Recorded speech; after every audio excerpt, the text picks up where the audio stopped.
ಮಕ್ಕಳು ನನ್ನಂತೆ ಇನ್ನೊಬ್ಬರ ಕೈಯಲ್ಲಿ ಹಾಳಾಗಿ ದುಡಿಬಾರ್ದು ಅಂತ ನಿಮಗೆ ವಿದ್ಯಾ ಕಲಿಸಿದವಲ್ಲ, ಅದೇ ನಮ್ಮ ದೊಡ್ಡ ತಪ್ಪಾಗಿದೆ. ಆಸ್ತಿ ಬೇಕಂತೆ ಇವನಿಗೆ, ಆಸ್ತಿ. ಹಾಗಾದ್ರೆ ಅಪ್ಪಾಜಿ, ಅಷ್ಟಿದ್ರೆ ಈ ಮಕ್ಕಳೇ ಕಡಿಬೇಕಾಗಿತ್ತು.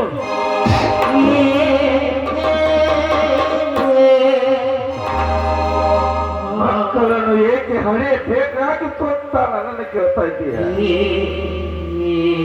ಈ ಜಗತ್ತಿನಲ್ಲಿ ಪ್ರತಿಯೊಬ್ಬ ಮಕ್ಕಳು ಪ್ರತಿಯೊಬ್ಬ ತಂದೆ ತಾಯಿಗೆ ಮಾತು ಕೇಳ್ತಾ ಹೋಗಿದ್ದಾರೆ. ಈ ಜಗತ್ತಿನಲ್ಲಿ ಯಾವ ತಂದೆ ತಾಯಿಗಳು ಮಕ್ಕಳನ್ನು ಹಳೆಯುತ್ತಿರಲಿಲ್ಲ. ಮಾನವ ವಂಶ ಮಸನವಾಗುತ್ತಿತ್ತು. ಸೃಷ್ಟಿಯ ನೆಪದ ಪ್ರಕಾರ ನಾವು ಮಕ್ಕಳನ್ನು ಹಳೆದಿದ್ದೇವೆ. ಮಕ್ಕಳನ್ನು ಹಳೆದ ಮಾತ್ರಕ್ಕೆ ಅವರ ಪೂರ್ಣ ಭವಿಷ್ಯ ನೋಡಿಕೊಳ್ಳುತ್ತೇವೆ ಅಂತ ಯಾವ ಹೆತ್ತು ತಂದೆ ತಾಯಿಗಳು ಆ ಬ್ರಾಹ್ಮಣ ಹೆಚ್ಚಿನ ಬಂದು ಕೊಟ್ಟು ಬಂದಿಲ್ಲ. 4 ಅಕ್ಷರ ಕಲಿತಾಕ್ಷಣ ಪಂಡಿತರಂತೆ ಬಗುಳ್ತಾ ಇದ್ದಾನೆ. ಮಗ ಪಂಡಿತ ಆಗಿದ್ದಾನೆ.